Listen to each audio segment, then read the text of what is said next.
Complexity kills revenue. When you make things too complex, your revenue and your profits always go down, and your team and your culture always suffer.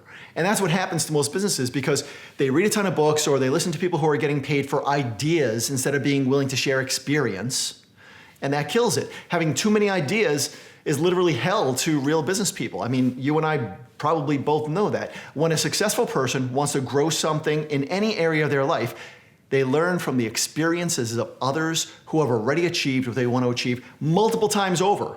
They look to people with a track record of success, not just once, not just twice, but they look for people who have achieved what they want to achieve 3, 4, 5 times or more.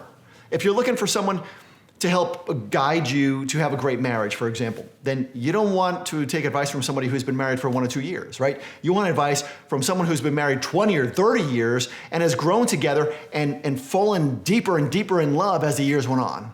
And if you want to, let's say, hit home runs, you don't ask a person who hit 1 home run and say, wow, you hit such a great home run, teach me how to do that. You ask the person who's hit 10 or 20 or more home runs this season so that it's current. And if you want to learn anything in business, you don't look to a friend who built 1 business and still struggles. You look for experience from people who have built multiple successful companies. And each time they scale, their companies scale faster and faster and faster and more predictably. And when you find somebody like that, somebody who's successful, what you're going to find is that they're willing to share their experiences with you. And also what you're going to find is that what they share with you is usually pretty damn simple. Smart people who want to grow in any area of their life or their business seek out the best experience, then they listen and they learn and they implement and they succeed. But most other people listen to way too many other people, people who don't have a proven track record. And then they create this complicated plan and they get discouraged when that plan fails. And if any of this feels like personal to you, like you've done this before, then you should listen up a little bit, because if I've learned anything in business, it's that complexity kills everything. It kills momentum, it kills culture, it kills motivation, it kills revenue, and most of all, it kills clarity, which might be the reason why everything else dies when things get too complex. Because people begin focusing on following this convoluted system instead of going from point A to point B in the fastest, most succinct way possible. But listen, I completely get it. I understand that as we grow in business, if we've never been at the next level that we're seeking to get to, then we don't know how to handle all those new obstacles that come with that advanced growth. And most business people look to books and gurus, and they hire a lot of very expensive, unnecessary C-level players like a COO or a CMO or a CTO or whatever. And the challenge with that is that most of those resources are driven by people who want to look smart. So they come into a business and they try to make things look more complicated than they are. Or maybe instead of doing that, they change systems that are already working in your business just to make them fit their template, which never accelerates the growth in any organization, because as the owner, you as the owner and your existing team already have a way of doing things that's already gotten you from where you were to where you are right now, and things that are working. And going to the next level does not require that you stop doing what's working. It almost always just requires that you add 1, maybe 2 simple systems, or 1, maybe 2 people onto your org chart to manage the next stage of growth. Let me give you an example of this. And this example is going to show you how complexity could pretty much kill everything, but keeping things simple can drastically accelerate your growth.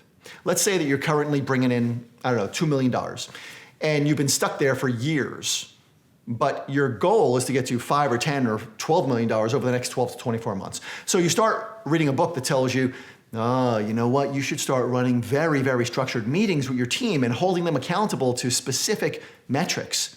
And when you read that book, your eyes light up and you're like, oh, finally, I found the solution. So you begin running those meetings. But since your team has never been held accountable to those metrics or to showing up for daily meetings, they get distracted. They get resentful, right? Their productivity goes down. Or maybe instead of reading books, you speak to a friend who says, you know what you need? You need a COO so you get more organized. So you go out there and you hire this COO and you pay him or her whatever the going rate for a COO is in your industry. And he or she comes in and begins to reorganize your team and your processes and your vendors. And for a month or so, you feel like this weight's been lifted off your shoulders. But then some of your key team members quit. And although your revenue might be increasing marginally, it doesn't make up for the expense of hiring that C-level player. Here's why. Complex changes like those without a good transition time always hurt growth. It doesn't make a difference what level you're at in business right now, whether you're struggling to break the $1 million mark or you've already grown past the 10, 25, 50, $100 million mark. It doesn't make a difference. Maintaining your growth rate and getting to the next level requires simple shifts in a handful of areas of your company. Because the secret to scaling companies is not increasing its complexity. The secret to scaling companies is every business needs simple ways to analyze the performance of each department. Heck, even if you're a one-person show, it's exactly the same. There's at least a dozen or so departments inside of your business that you are managing, and you need to be able to analyze the performance of each one of those departments, because the company that understands how to analyze each department always can see clearly the simple shifts that need to occur in order to maintain growth in the entire company. It's the business owner or the CEO who does not understand how to keep their finger on the pulse of each department that always seems to be overwhelmed. And they're looking for some kind of freaking secret weapon to help them have their, their next stage of growth. If you want to know what some of the fastest growing companies analyze and track in order to keep their finger on the pulse of their growth, a while back, we completed this 3-year study in each one of my companies. And we also studied the companies on my board of directors and the companies that I advise in Club 28. And we organized this whole thing into a list of what the fastest growing companies track. And if you want to see that list, you could download it on the front page of my website. It's chrisguerriero.com, and you can have it completely free. I'm just going to give this to you. Just check out the website, and as of the filming this video, I know it's still there because I just saw it this morning. It's right on the homepage, and it'll give you deep insight into what the fastest growing companies track. And what you're going to notice is that it's not only very detailed, but there's nothing complex on it. Because complexity kills clarity. And tools like this give you back your clarity in a simple way so that you can stay focused on what really drives growth in your business too.